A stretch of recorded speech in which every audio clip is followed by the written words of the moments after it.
ladies and gentlemen, we've got three wonderful, wonderful panelists who have been sharing with us, today.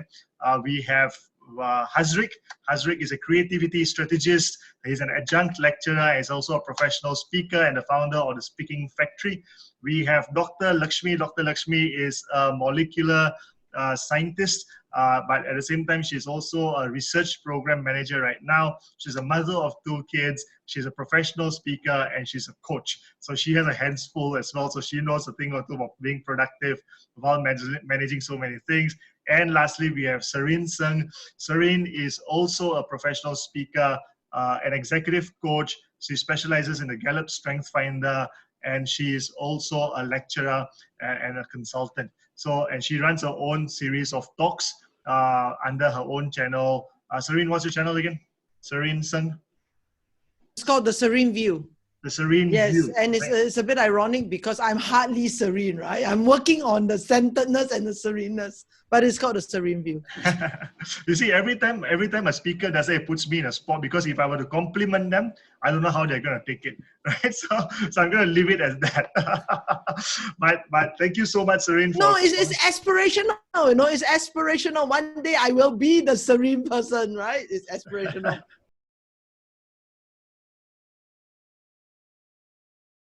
I've long been thinking about productivity as a mother and as a woman. So, you know, anytime I joined a 5 a.m. club or something like that, it would just not work for me.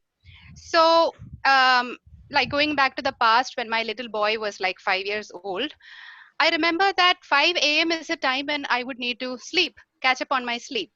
But that didn't mean that I was not productive during those times. So I really felt that there is a lot of aspects to productivity which comes from your own unique personal experiences or background that you are from, also the phase of life that you are in. So when I gave my first talk on productivity, it was a time, you know, when the world was productive, when I was at my most productive phase. But then I went through decline in my health because of some injuries and everything, and I found a significant drop in my productivity. So that made me think, then what is really productivity? Is really productivity getting things done, or is productivity like going to ending the day with contentment? That is like, okay, you haven't accomplished a lot, but you have accomplished a certain number of things.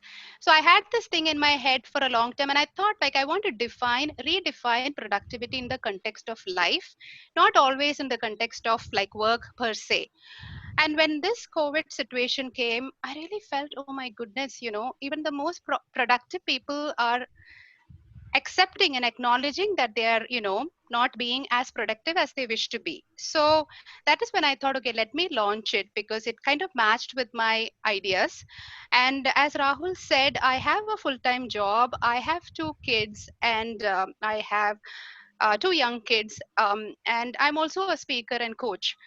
So obviously, there has been a phase of adjusting, like as you were asking me, like last week with the circuit breaker in, I could find that there was a lot of adjusting to the home-based learning and, you know, the work and everything. So as we move along, I will share some of the insights that I've had from this, and I will let the other speakers kind of share. Yeah. Great. Thank you so much, Lakshmi. Serene, how has this period been going for you? Well, as Lakshmi has shared, it's been challenging because I'm also a mother and I run my own business. I'm a lecturer, I'm speaking. And so a lot of things are actually happening at the same time. And I do find it to be a challenging time. But at the same time, just like Lakshmi, I've also been thinking about productive. And at the end of the day, I've been thinking about this word productivity. Because a lot of times we think productivity is how much can we squeeze into the same amount of time.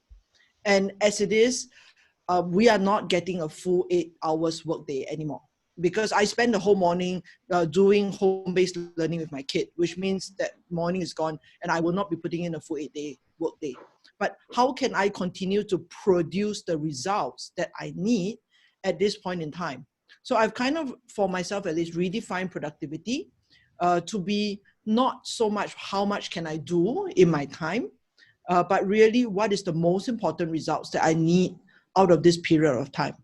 And as it is, I think for most of us, business is down. We don't have as many clients as we had before. And certain aspects of my work, like speaking and training, has basically completely stopped. So right now, what is the thing that I need to have done in this period of time and in this 1 month that is coming up? Some of it will be work, and some of it will be life, and some of it actually is my own personal growth. So for instance, I'm also working on the ability to be patient, control myself, be centered and calm in the midst of complete chaos. My cleaners have told me they're not coming for a month. I'm not able to send my kid to any of the grandparents for a month, and he is unable to go out. So he's a very hyper 6-year-old. So you can imagine, what is at the end of the day productive? And that was something that also I was considering, just like Lakshmi.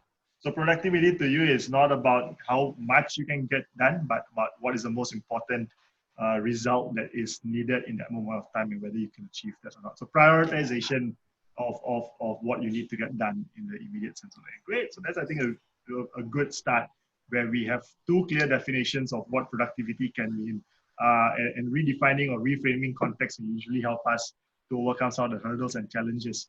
Hazriq, let's hear from you, buddy. All right, man. First of all, thank you, Rahul. It's great to be back again at your game. For me, since everything it's like deja vu for me, because when I first started my company back in 2011, I was working from home for a number of years. And then I got into my office, and then the thing came back again with all this COVID. It's going back into work from home kind of thing. So it's like, hey, am I like dreaming or something? But the only difference is that this time is really enhanced. When I was back then, it was started out just me working from home, working with clients. They are in the office. This time around, slightly different. Most of us are at home. So the context are slightly different. So talking about productivity, and this topic is kind of very interesting because especially people has this thought where creativity and productivity, can it go hand in hand? It's one of the misconceptions which I think I have to share today. That's a very quick, my own definition. How creativity actually, to me, is in sync with productivity. All right. So if we go along to share with you what is creativity, what is productivity, and then we'll see how we can go and how it can help us at work, at play, at everywhere. Yeah. Great. Thank you so much for sharing that, Hazriq. I can absolutely resonate and relate to you there. I started my business from home. I moved into an office. I was in an office environment for about 7-8 years, and until about 4 years ago when I decided to give up my office. I'm so glad that I am. So I've been working from home for the last 4 years as well. But the difference now is this. When you're working from home, usually the wife is out to work as well. And I had a baby 6 months ago, and the baby after 4 months was put in an infant care. So I had all the time in the world to go and get my work done.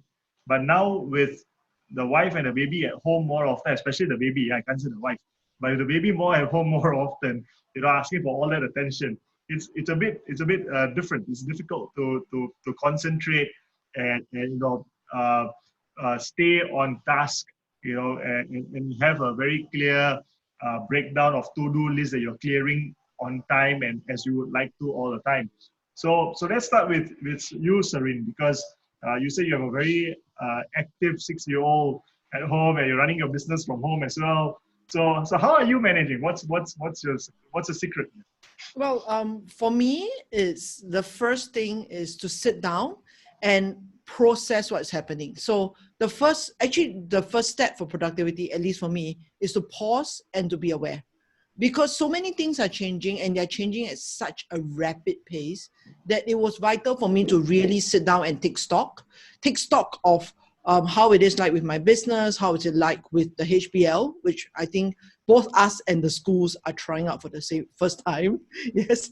And what is actually, what is it that I can actually do and what is it that I can't do? So for example, I'm doing a lot more online work, and all my in-person work have stopped. So really taking that break to take stock.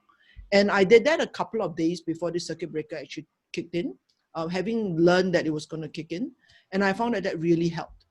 It helped me in terms of three things. The first is I defined exactly what outcomes I wanted out of this 1 month period of time.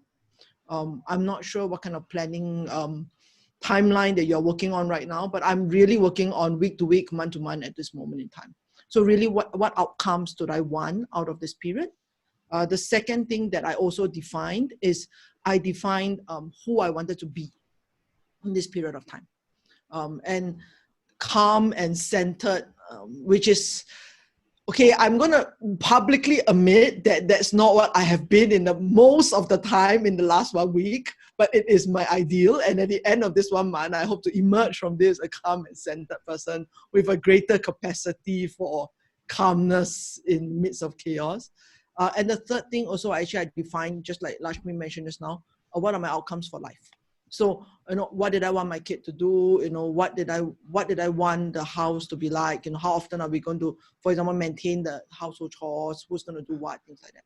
So these are the three things. And I found that break in the beginning to process, to make sense, and then to set your outcomes was very helpful. And then, of course, this whole 1 week has been experimentation of, okay, now I have my outcomes. What can I really do day to day to fulfill those outcomes? And I mean, some days I did spectacularly and some days I failed horribly. But there's, yes, there are days when I spend the whole day screaming. And my son actually 2 days ago admonished me like, "Mommy, you really are badly behaved today. Tomorrow you must be better behaved, okay? You must not scream so much. You must use your indoor voice." So I was like, okay, Mommy will remember that and throw less tantrums tomorrow. So that's something that really, I'm still working out how exactly I'm going to achieve it, but having a direction helps me to know whether I'm being productive, achieving, or I'm not being productive. Great, wonderful. Serene, I need to be put in touch with your son because I would like to do a session on how do you manage your parents while you're having home-based learning. I think that would be an interesting topic to have. And you can invite Lakshmi's 9-year-old kid as well. Yeah. So you can all have your children on board. How do we manage our parents while we're having home-based learning? That'll be the next topic. Lakshmi, you did an article sometime last week on this topic of being productive at home. How much of that have you used yourself, and how much of that is a goal that you want to start? Working on? So I completely resonate with what Serene said, because that's why I was like, it's all very idealistic, like many things which we want to be, which we want to do during this time. And I wrote that article for myself. It was like a therapeutic release for me. I'm just letting it out. So it was like I shared it as a note to myself, because I don't want to play the superwoman here. It's like, we are all humans after all. And so the thing is that when I wrote it, like what I essentially shared in that was, like same things, like, note to myself, be patient, like be more patient, to yourself and to the people around, and, be accepting of the situation, be realistic when you start setting your targets and all that. And so many of those like bees, and then finally coming to being grateful for what you have. So it is not always possible to be in this positive state of mind, but as you rightly pointed out, Serene, like being aware is the first step. Being aware of what is going on within you and accepting that, okay, at this moment, yes, I've like kind of feeling irritated and bugged. The moment you become aware, you're able to shift your thought to what you really want to be. So this is like a conscious practicing that, it's like consciously becoming aware and consciously changing your attitude and mindset to what you want to be. So in my case with kids, what has happened is, last week was like, oh my god, with the home based learning, it was a lot. It was a lot, because I do have my work from home too, wherein like this is year end, and I'm managing a big research program, $22 million grant program, and it's time for report writing, and there are like 12 institutions in Singapore who are participating in this. So getting to everyone, understanding everyone's the situation right now, not like really putting pressure, and but so there is a lot that I need to get done. But as Serene again said, the prioritization actually helps during this time. And um, also, I had an open communication with my manager too, saying that, see, it is not realistic, as you said, for me to spend 8 hours at a stretch. So I'm going to block chunks of my time, put it on our calendar. So, when I'm, doing this. So collectively, let's together achieve these goals. So those are some of the things that are really helping me keep sane and still achieve some levels of productivity. Yeah. Interesting. So I think that's a part that a lot of people may feel a bit concerned about, right? Like, how do I tell my boss that, I'm supposed to work from home, but I've got all these other commitments to manage, because not only am I at home, the spouse is at home. Some people may have elderly parents at home. They have children at home, and now you're suddenly being stretched, and your attention is being divided amongst all of these things.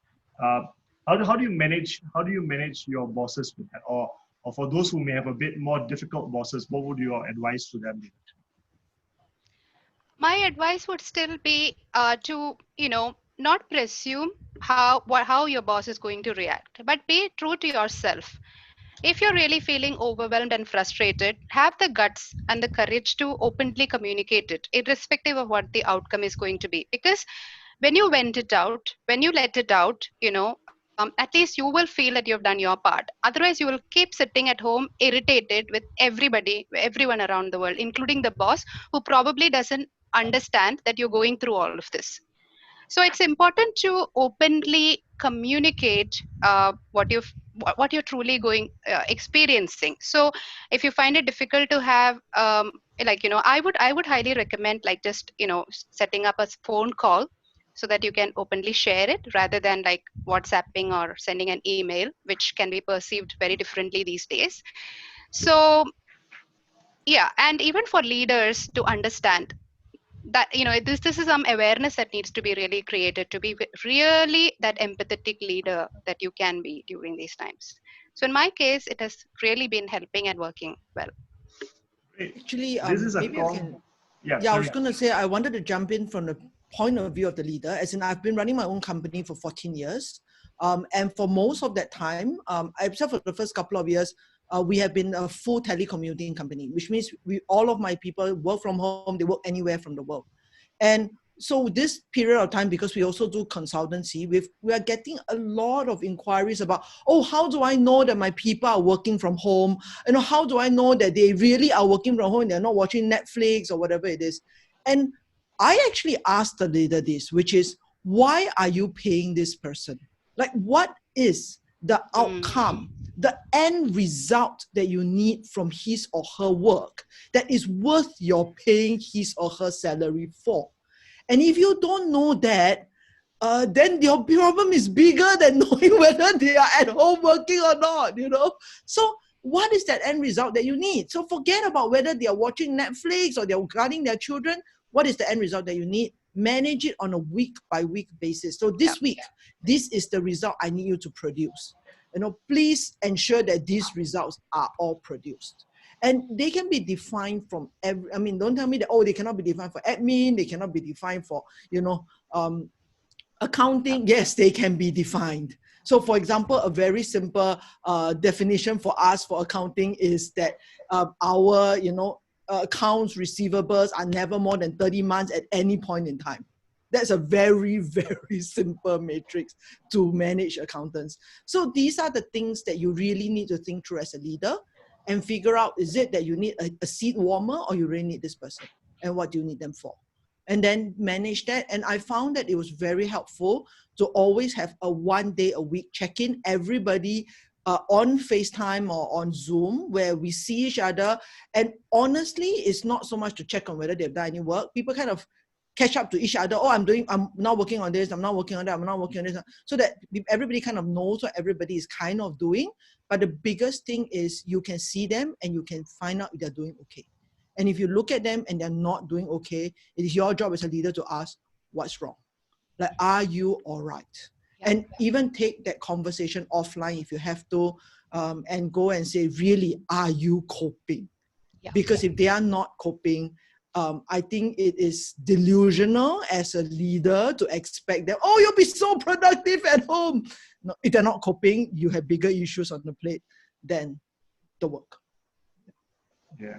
So thank you, Lakshmi and Serene. I think those are very, very important and valid points that play a crucial role.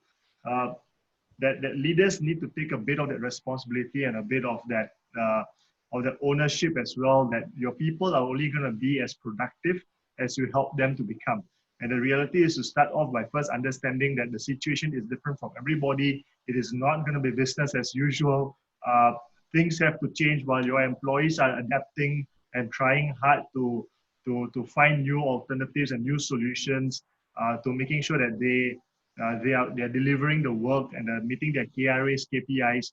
I think as leaders, it is also good to sometimes manage your expectations and accommodate on a employee to employee basis, and see how you can optimize their bandwidth within their given context and scenarios, or their current limitations and challenges. I think that's very useful insight. Hazriq, yes, may I yes. add one point, just so that because it's relevant to this. I would also encourage people who are on the other side to have that empathetic approach towards leaders as well, because leaders are also in a situation wherein they're handling a lot of things, like they're bombarded, like, with multiple things. So they may not be, it may not be like a conscious, thing that they know what's going on in your life. So it is important for you also to take that responsibility to make them aware. So be that empathy and compassion has to work both ways. Yeah. Uh, it is pretty interesting because the word empathy and compassion has actually come about in a lot of our discussions over the last 4 episodes. This was not an episode where we were expecting that, but I guess it goes to show that it is pretty much the thread that's going to keep people together at this point in time. So it can be any topic. It can even be something as simple as how do you remain productive at home. You still need to have the empathy, you still need to have the compassion. I think that's pretty much required. Hazriq, tell us, how are you surviving? I'm good. I'm here. I'm good. Just that the past few weeks has been kind of slightly hard because I was connecting with some of my clients. Some did not get back to me. Some get back late, especially nearer to this COVID-19 thing. Some of my project has been rescheduled. So far, I've been rescheduled to second of the year. So that's one of the challenges I face. So having said that, the question is, what do we do then at this point of time? This comes back to my first part where I'm talking about the link between creativity and productivity. So both our two earlier speakers already mentioned what is productivity. For me, I put productivity as in be productive, get things done. At the end of the day, what you need to do to get things done. The thing is, what can you do way before that? And that is where creativity comes in. Because people have this misconception that creativity is about the arts, music, dance, theater, film. That's one portion of it. But actually, creativity is beyond that. Creativity is more than that. Basically, if you ask what's creativity, I remember one particular incident. People came to me and asked me what I do. I said, I teach creativity. And the guy said to me, what you want me to teach? You want me to do acting? I said, no, I don't teach creativity in acting. Acting is one aspect of it, but in layman's term, creativity is about getting things connected, put things together to create something new, which means creativity is applicable in any context, at work, at play, at home, even in this situation. To be productive, it is where creativity is needed. I would say that creativity is one step before productivity. In order to be productive, you need to be creative. And the thing is, what are the elements you need to be creative? Early on, we mentioned about empathy. Yes, definitely to be creative, you need to be empathetic about other people, you need to understand the whole situation. One of the most important things is the place you work, where you sit, the angle you sit, the environment. That actually plays a part in terms of being productive. So these are some of the little things I could share. As we go along, we'll share a little bit more, I guess. Yeah. Great, Hazriq. Thank you so much. So creativity for productivity. Yeah? So creativity is not only about arts and acting and poetry and literature, but creativity is basically about how we can bend our thinking to get around tough situations, and so we can navigate our way around different kind of scenarios. So it's is very critical to finding solutions, for example, right? Hazriq, tell me a story. How has this creativity helped you to deal with the last 1 week that you've been with home-based learning, work from home, tell me a scenario where it proved Initially, when we get into the COVID, working at home, COVID-19 case, I was thinking of working from home in my another spare room, which I initially used at the office when I first started off. Now it became a storeroom. So, but now it's not conducive anymore. A lot of books, a lot of files over there. I've shifted that place. Next, I shifted my office in my bedroom. My son, 6-year-old, playing outside. I'm inside, and then just focus on it. And then he came in. He came in, disturbed me, and he want to play along. Said, okay, so this is where productivity comes in. To be productivity, you need to be creative on how to go around it, which means you need to pre-plan what happened the night before. In order to do something, you need to plan. Planning, to me, is a very, very important stage. And creativity requires planning, actually. You need to plan on how things are going around. So what I do, Serene mentioned she planned 1 week in advance. I have 1 week calendar and daily calendar. So what I do, the night before, usually before I sleep, I will note down what I need to do the day for the next day. I list down 3 or 4 or 5 outputs need to be done. And the thing is, you prioritize it, that things could happen. Like your kids want to play. And the thing is this, to me, this situation is a good time for bonding while working, because your kids are at home. It's not in school. And this is where you can build a relationship. If one wants to play with you, just set aside, let him know. For me, what I do, okay, let's play for 10 minutes. I recently put some posts on Facebook on the armies and stuff, right? So I play for 10 minutes. Okay, let's play 10 minutes, and I give him something else to do. While he plays something else, I do my work. And I have to be really focused on what doing. And that's another thing about creativity. Creativity is all about being focused. So focus on the work, get it done, before he comes back again, and then play with him again. So you still can bond and work. It's all about it's about the mental shift. You need to manage it.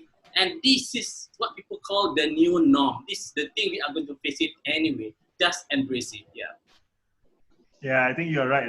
Things are going to change after this. It's not going to be resetting back. Means we're not going to be going back to how things were pre-COVID. This is going to be a whole different world, a whole different way of working. I think we are probably going to get used to a lot of things that are new and different for sure. So I'm looking forward to that. Hazriq, I'm going to come back to you. I'm going to ask you 5 creativity techniques that we can apply while we are working from home. But I'm going to put that on hold first because I want to come a circle with that. I'm going to come back to Serene for a while. Serene, the question that I really want to ask you is, if let's say a person is working as an employee, does not have their own business, right, and they have got to manage strict timelines, right? They have got a lot of deadlines to meet, and these are time sensitive. It's not something that can be put off. For example, I think there will be quite a good number of civil servants who are working from home. Now, a lot of the work that they do deals with timeliness of policies being rolled out, laws, regulations, papers, projects that are probably cannot be stalled because it's costing money on a day-to-day basis. In those kind of situations, right? How do people prioritize that? How do people how are this group of people supposed to cope?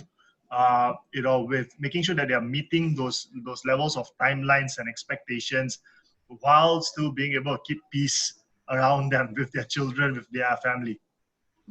Well, for us, at least we do a fair amount of work with the government, and I find that it is helpful. And I know a lot of the perception is always that whole, things in the government is so bureaucratic. But I think there is still leeway for them to get together with their team and also with their team lead to really sit down and look at the existing projects that are on hand. Because right now in the government, there's huge changes in every ministry as new things are piled onto their plate. So they are facing this issue where, because COVID is rapidly changing, they are constantly having to catch up to what's happening. everything from, you know, NEA having to check up on people, to the home team having to do, you know, tracing, to, you know, MOH having to look at how do they quarantine people. Every single ministry almost is affected. So right now is the time to sit down and go, okay, these were our old projects. These are the new things that have been piled onto us. Let me know right now what is the priority at this moment in time. Is it these new things that we have to get done, and we have to get done like yesterday, you know, because we are really chasing after this virus to keep it down? And as a team, what can we do? So I was telling some of my staff, I mean, this is before COVID, that there is such a thing as time blocking. So I have staff who block middle of the night, and I'm literally talking about 12 to 4 a.m. to do their work, because the rest of the day they are caregivers to their mothers, they have other commitments in the day. So if that is true for you, then you really will need to think about what is that block of time that you can really block out to do work. Because unlike, oh man, I just asked his name just now, and I apologize for not remembering his name again. Hazriq, correct? I'm Hazriq. Okay, Hazriq. I actually find that I need a block of hours to do deep work. A lot of my work is consultancy. It's looking at a case with a company or an organization and really looking at what do we need to change that organization with. And that work requires 3 to 4 hours uninterrupted time. I can't sort of like play with my son for 10 minutes, come back, you know, think about what organization culture change is, and then go back and play with my son for 10 minutes. It doesn't happen. And so when is the protected time that you can have to block out, to have that, you know, capability to do it? And when is the time that you need to give to your family? And also working out with your family that, okay, like for example, if husband and wife, when is the husband going to work and the wife take care of the kid, and vice versa. So I think there's a lot of conversation that needs to go on, realistic conversation that goes that, hey, you know, I have this amount of work that needs to get done. I need this amount of hours protected block in order to do it. Where can I get it from? And will you be willing to, you know, trade me hours? Can you take the son for all morning so that I will take him for all afternoon, and things like that. Which is why, I mean, earlier on, Lakshmi talked about whether or not we'll make it all through this crisis still married. Okay, so the verdict is still out of mind. Okay, I don't know about Lakshmi's one, but the verdict is still out of mind. But, you know, in China, for example, in March, they had a 30% increase in divorce rates compared to the months before. Yeah. I mean, like compared to the March before is what I'm trying to say. So, you know, how do you do this negotiation with your team? And the truth of the matter is, yes, you can have, I think they really do at this point in time, a lot of them are overloaded and they have way too many time sensitive things on their hands. But the reality is they may not have that ability to do that. So having the understanding of where are we all going to pitch in, how can we make sure that this thing still happens, you know, who are the ones who can pitch in more? So certain team members may actually have to pitch in more if they're single, they don't have somebody to take care of, and certain ones don't, and whether the team will be able to pull together to accommodate that or not. So these are, I would say, fairly tough conversations to have. Earlier we talked about empathy and compassion. And I think it is vital that we approach it in that sense. Because right now, if I'm going to compare, like, you know, I'm not married, why do I have to take on more work? Just because you are a parent, you don't have to take on so much work and so on. Then I think there's no end of it. You know? Or even with husbands and wives, right? You know, if my work is time, I need that 4 hours, but he doesn't. His can be like, you know, Hazriq, which he can be, you know, on and off, on and off, on and off. Then can he take on more of it? So these are all very, very tough conversations to be approached in empathy and compassion. Good. So we come back to tough conversations, we come back to empathy, we come back to compassion.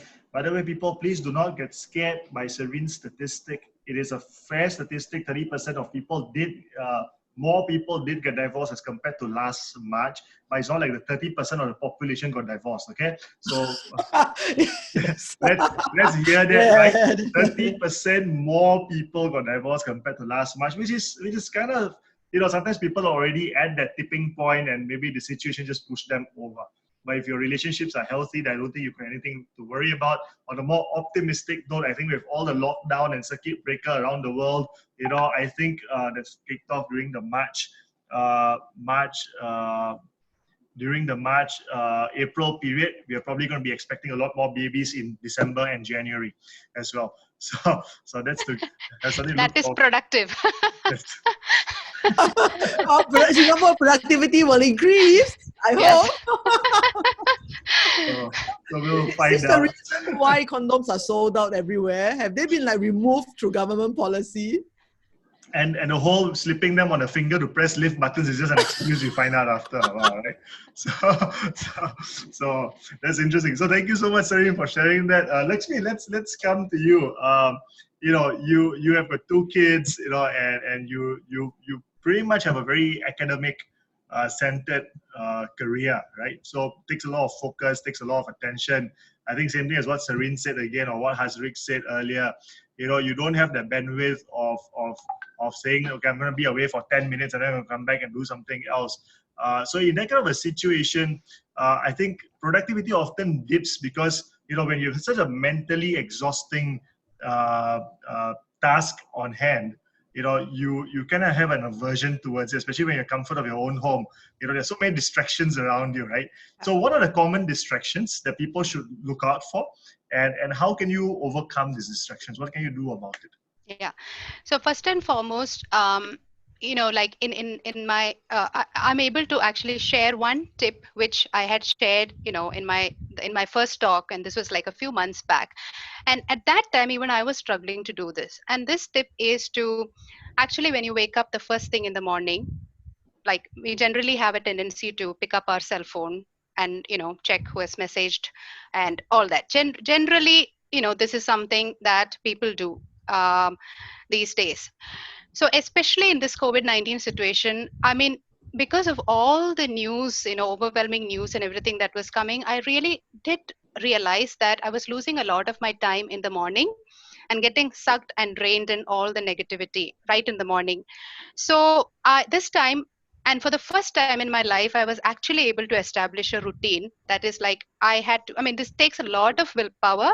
That is to tell yourself, promise yourself that you're not going to touch your phone the first 1 or 2 hours in the morning, because that is the time that now I'm utilizing to do some of my breathing exercises or some meditation, so that my mind is like blank, it goes blank for a while. And I use guided meditations on YouTube. I'm not an expert in anything, but this is the time that I've started doing it. And so by around 7 o'clock, before my kids are up, I start my day by, by first addressing all the things that I need to do with my work. And that's when I do to-do list of like, what do I need to get done today? So before my son comes in at 9 for home-based learning, I'm way through like most of my crucial stuff for the day. Then the rest of the time, I'm adjusting with my laptop on the dining room because my husband is in the study, my son is in the other room, which is a study, and I'm in the dining room. But I shift position again when my son is done with his peak, So all this time, WhatsApp and Facebook and all that is like, I literally have deleted these apps from my phone.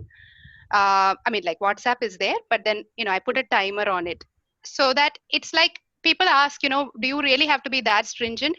So with me right now, my time is very, very precious, because whatever time I have free, I want to really be present with my kids. Like my 5-year-old was saying, oh my God, everyone in this house is having meetings, because we are all sitting with this, myself, my husband, and my older boy. So, the times that I'm actually taking my break, I would like to be there for them. So it is clearly prioritization in a way, and what you choose to do the first few hours that you wake up. And this is the time I feel that a routine is very, very helpful in sustaining that productivity. I think that's some really, really good tips. So number one, get rid of all those unnecessary apps that you don't need for the purpose of your work, off your work devices especially, right? So this is a good time to segregate your devices for work and devices for entertainment and leisure, right? So if you're using a mobile phone, for example, for work, then try not to have a lot of your social media apps running on them that you don't need for work. set a timer on your WhatsApp. So Lakshmi, for those people who do not know how to set a timer on your WhatsApp, how do you set a timer on your WhatsApp? So I use my Android Samsung phone. So there is like a app called Digital Well-being within the device itself. So I think iPhone also has it.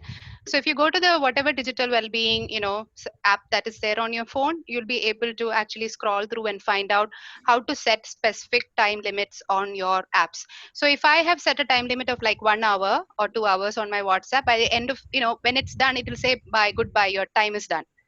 But you always have the option of increase. Like for example, for today today I needed some extra time with this meeting, so you can, but then most of the times it will just say, and then in the night, you can also set a time, wind down time on the digital app. So your screen, everything will completely become gray.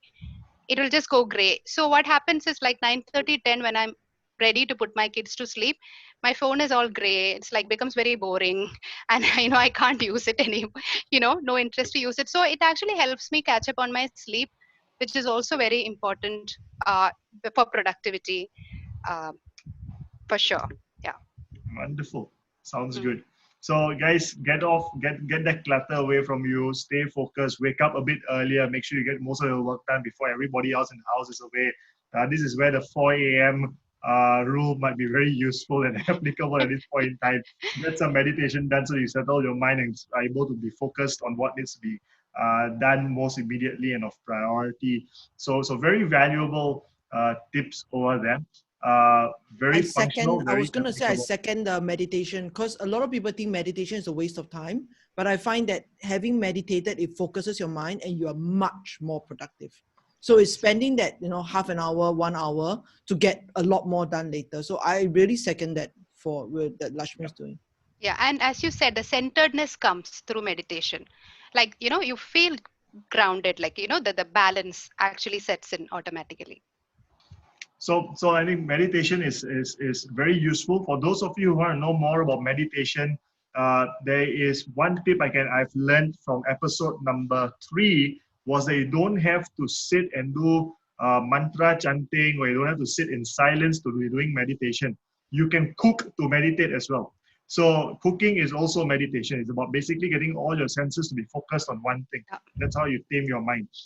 So when I watched episode 3, that was very interesting. So, Hazriq, some creative ways, buddy.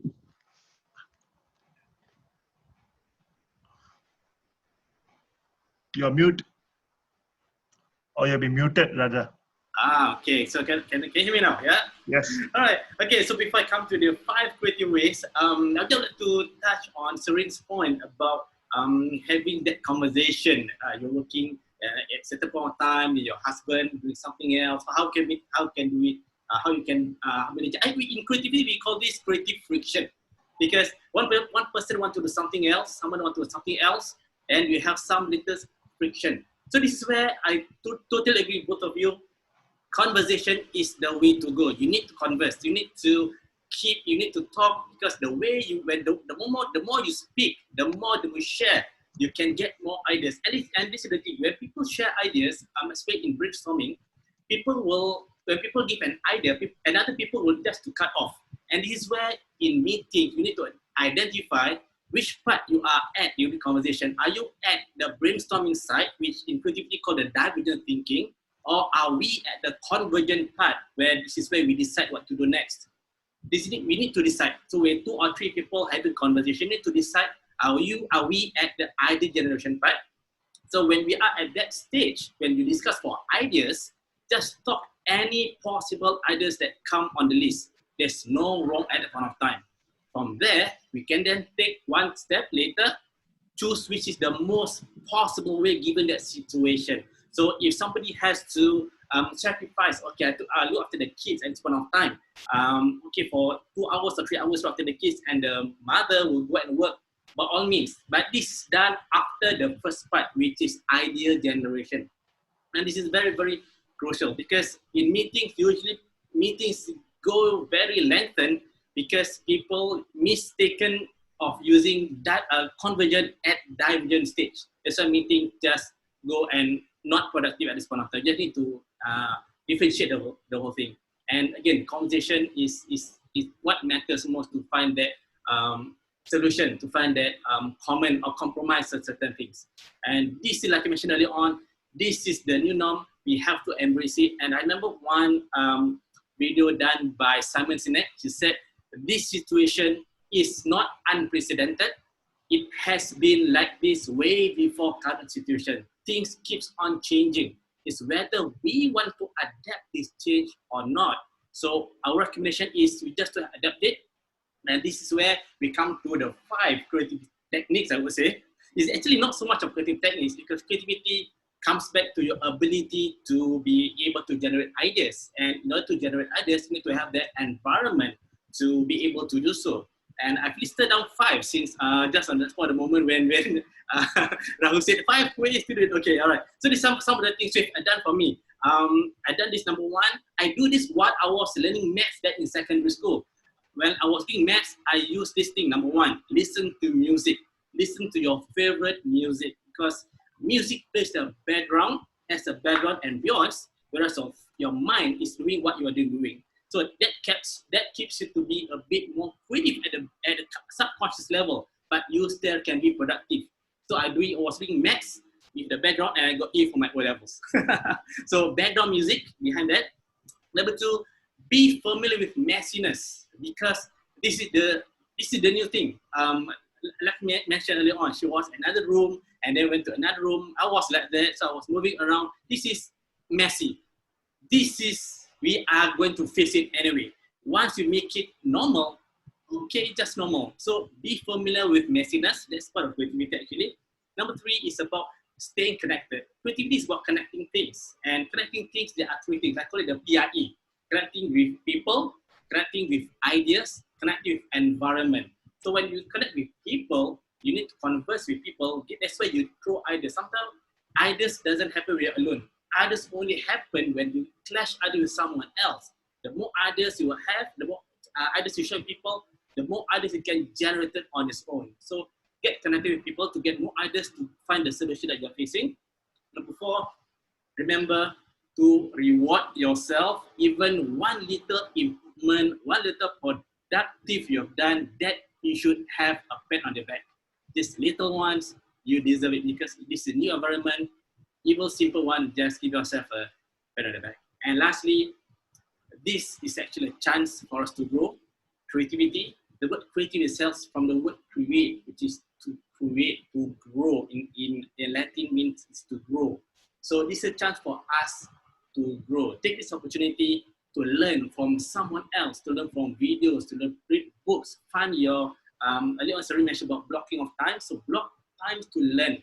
Now we have more time, right? I hope we can save about traveling time, we save about lunch time, eating at home. So this is a little focus of time we can put together, read more, look up for more videos like this, learn from some other experts so that you can grow yourself to make it better, so that we can embrace the next change of way we are currently facing. 5 tips. Great, Hazriq. Solid 5 tips. I love some of this, like, listening to music while doing mathematics. I should have known you when I was going through my math in school. I was struggling with those. The whole fact about be familiar with messiness. I'm going to show this video to my mother and my wife. They have had a big issue with my messiness all my life. And to learn from someone else, block time. We've got a lot of time. You rightfully pointed out, we're not traveling. We don't have to be in those long meetings that are very unproductive anymore. We're working from home. We're doing quick Zoom calls. So you get a lot of time savings that's happening with that additional time that's being saved. Or maybe not, I don't know, because there's also a lot of other things to be done. But if you do find yourself to have, excess time on hand, then use it to learn something new. I think that's a very valuable advice. You can watch videos like this, and you can go and watch anyone else's videos. I think it's essential that we are able to learn new things all the time. I'm going to come right back to Serene. Serene, what are some activities that have been able to keep your kids busy? Because a lot of mothers and fathers are going to be grappling with this, right? The kids just have too much time on hand because they are not traveling anymore. They are home more often. They are less tired. There's no PE sessions anymore to tire them out on your behalf, right? So they got so much of energy built out on them. They can't be going out right now. So what kind of activities would you suggest Just give me maybe 1 or 3 activities that you have tried that work that can keep kids busy and give you a bit of time to get your things done as well. Well, it's funny you should ask me that because ironically, in this 1 week, my most shared document is the timetable I made for my son. So that's been requested from me countless times from people whom I don't even know. Like, oh, so-and-so told me you have this timetable, can you send it to me? Or so-and-so will approach me and say, hey, you know what do you mean by this timetable? So what happens is I have blocked my son's time out. So he gets 2 hours. So breakfast, then he gets 2 hours of work, separated by half an hour of an exercise break. Followed by, so he's very into science. So he gets an hour of science. Lunch, he gets an hour of free time to watch TV. He gets an hour of basically a bit like a miscellaneous activity, music, cooking, cleaning up the house. And then a tea break, art, lunch, dinner, and then quiet time, and he gets an hour and a half to go out and run around and go to a park and walk. So that's what I've been doing. So I basically block the whole day out into 5 sections. So besides the 2.5 hours that he has to do his schoolwork and his home-based learning, I've made it into 5 different sections. Science and technology, coding, engineering, music, arts, and then cooking, cleaning, other household chores that he needs to do, and physical activity, and a quiet time. Yeah. So what happens is for each of these slots, I have a list of 20, 30 activities that he can do. Easily 30, some of them more than that. So I have a list of whole activities he can do, and on any given day, he can choose one of the activities. So let's say, for example, okay, now it's art hour. What would you like to do? Would you like to make a candle? You want to make soap? You want to do printmaking? You want to do pointillism? You want to paint? You want to, draw? What do you want to do? So that gives me a control over his day, because a child of 6 will not concentrate on something for longer than about half an hour to 45 minutes. And clean up after that will take about 50 minutes or half an hour. So the whole thing will take 1 hour exactly. And so that's how I planned his day out. And so once he has done with an activity, he's like, Mommy, I'm bored. Okay, fine, clean it up and let's do the next activity. So then let's say, what time is it now? Okay, it's art hour. Then I'll pull out this list of, okay, these are the things you can do for art. Pick one.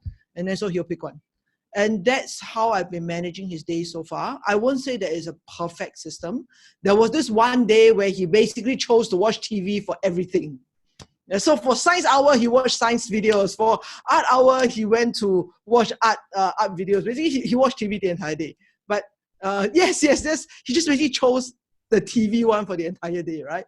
But it does give us a bit of control of what he's doing. It gives us it gives him a variety in his day. And it also allows me as a mother, it allows me to develop him in different ways. Because to me, it's not just about, can you finish all the academics? It's also about, are you developing as a human being? Which is why, home economics is part of his daily. Do you know how to cook? Can you clean to save your life? Things like that. So that is, I want to develop him as a human being. So far, he's really enjoyed it. We set an alarm. So every hour, the alarm goes off and then he's, oh, what's next? And he likes that.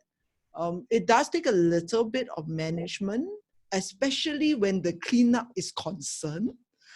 Because oftentimes he will play for the hour and then he will not want to do cleanup. But other than that, so far so good. Okay, so that's something that, I don't know, as other parents, if you want my timetable, I'm happy to share with you. If you want the entire list of activities, which is what people are asking for, so you can have the entire list of activities. And you can go and look at it. There's like a ton of resources out there for people to do, seriously. Yeah, so that's something you can think about. Wonderful. So, Serene, is this list, this timetable that you have you put it up online somewhere where they can download it, or do they have to no, actually, buy so you far coffee, what happens tea? is it's been being requested from me by WhatsApp from friends and unknown strangers, like, oh, I'm the mother of so and so. I heard you got this timetable and this list. Can you send me? or like, oh, I'm not so sure when this part, what does it mean? Can you tell me? So it's been, yeah. So I'm like, the other day I was telling, I said, I think I've been busy running the timetable that I have been doing work. Yeah, but I'm glad that parents are finding this resource to be useful. Yeah, so I mean, I'm happy to share it if you guys wanna do it. There's nothing secret actually. Yeah. But right, I was if you guys want a timetable, then go connect with Serene on LinkedIn, Facebook, get onto her YouTube channel. Yes. And if she manages to upload it somewhere, then we're gonna add the link below in the description. Yeah, sure. I will try and upload it somewhere and then send it to you guys. Yes. All right. So thank you, Serene. Lakshmi, what are you doing? How do you keep children and spouses busy? Good question. Okay, so the spouse, no issues, very busy. That is the problem. To get him not so busy is such an issue, But with my kids, the older one is like all set, 9-year-old, and he's got a timetable from school, which is hats off to the teacher who prepared it. So she has incorporated all of this, like breaks and everything, and so he is doing his studies via Google Classroom, and so he gets an opportunity to interact with his friends and all that, and so it's a very balanced timetable. With my younger one, though, it is more challenging especially because the older brother is studying. He feels quite bored and having nothing to do. So what I do is he's got he's quite on the creative side. So sometimes he can just be happy with a paper and pen, and he's very happy with the fact that I am home these days. So even if I'm doing my serious work, now he knows to just sit, as long as he's touching me, sitting very close to me somewhere, and he's just happy to be in his space. So with my 5-year-old, I kind of let him be most of the times on what he wants to do, what he wants to, of course, not giving screen time or anything of that sort, but getting creative, like into art and both my boys have gotten into this latest craze, like Beyblades. The Beyblades, they just spin that thing and play. So because it does not involve much of screen time and all that, I let them come and take a Beyblade break. They play with each other. But other than that, I think over the last couple of weeks, actually, I've been able to convey to my both my kids that it is important for me to work, but the plus is that I'm going to be home. I mean, with you guys, and as long as you don't disturb me, you can be around me. So I think it gives them that sense of security too. And now I'm actually quite able to focus amidst the distractions. They kind of get diluted now. Wonderful. So, Beyblades. This is not a sponsored video. We do not endorse any particular product. But if it works, I guess we have got no issue supporting it. So we should email them for a sponsorship package now. Yes. But good. I think it's a really interesting ways on keeping kids busy. Hazriq, how have you been keeping your son busy? I know you've been playing a lot of military role-playing games with them. Okay. Because he's now in kindergarten, going to primary 1 next year. So he has his kindergarten version of home-based learning. The thing is this: me and my wife, when we first got married, we decided that the marriage is a teamwork. So we need to work as a team. So somebody has to give something at certain point of time. You just have to give one another, help one another. So during this period, we share our schedule. For example, this meeting currently for the 1 hour, she's inside the room. So he just walked past me to get a drink, and they're inside. I think he's definitely playing. If not in the morning, usually my mom will start first. I'll play with him first, and then once I've done, once she has done, my turn work, and then she will take care of him. And sometimes she will just play in front of us. We just give him the toys. One thing about kids, they are being kinesthetic, and that's why I train my kid from young. I've never introduced him to any gadgets like this, except with us around. If you want to watch videos, only with us around. If not, it's only purely kinesthetic. So we give him Ultraman, we give him the military toys, and all those. He can play the blocks. He likes the blocks very much. So we keep him busy with all those kinesthetic. And like Serene said, we plan his day. or we plan his day. We plan our day around his activities. So that's what we do. Prioritize him because he's 6, and I got this thing about parenting. I mean, this is something I just learned. Parenting 0 to 6, you need to manage kids differently. 7 to 12, when it's primary school, manage differently, and then 13 onwards, manage kids differently. At 0 to 6 level, kids, they need our utmost attention. Again, they need our utmost attention because once you go into the second phase, they will go into their school time. That's where discipline comes in. So 0 to 6, all about love, love, and love. Just give whatever time you need, whatever what you want to play with. That's why I do what I did. Play with him because he needs that attention during these first 6 years. So we manage our work around his playtime. So when he sleeps, we give him some nap time. So once he goes to sleep, we just focus on other things as well. So that's what we do. Thank you so much, Hazriq. I think you guys have been sharing some valuable gems of tips and information that are really, really useful. I'm learning quite a bit of things. I'm gonna see whether I can take some of those and apply it back to my boss. He has been working from home for a long time. We're having all these discussions, round circle meetings and all that things. He's 6 months old. I don't know why his teachers have not given him any home-based learning exercises to do. So it just blows my mind away. He's like rolling around. He's learned how to roll now, so he's just rolling around everywhere. So it's quite a challenge to just keep him in one place. But it's joyful time. I think in the midst of crisis, sometimes we're able to discover some benefits. We're able to discover some positivity. I think this is a time when we get to reconnect with our family, people who we have probably been neglecting for a long period of time. While we are still working, at least we are able to be in their shared environment a whole lot more. And I think that firstly, I'm very grateful to all three of you for having shared with us so freely, so openly, such valuable tips and insights.